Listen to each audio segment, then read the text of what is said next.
हा भ्रमजाळ झालेला आहे. 2 जागा भेटत होत्या आणि 4 जागा भेटत होत्या, खोट्या गोष्टी आहेत.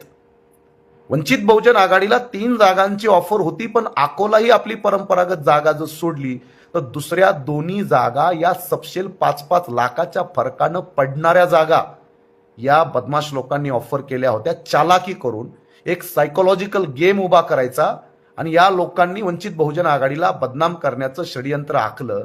हे आपल्यातल्या अनेक लोकांना समजत नाही. आपल्या लोकांना एक जागा भेटली काय, 2 जागा भेटली काय, भिकारचोट भिकारी आहेत का? 1 जागा आणि 2 जागा. ज्या वंचित बहुजन आघाडीला महाराष्ट्रात 42 लाख मतं आहेत, ज्या वंचित बहुजन आघाडीच्या महाराष्ट्रात लाखोच्या सभा सुरू आहेत, त्या वंचित बहुजन आघाडीला 1 जागा घ्या आणि 2 जागा घ्या.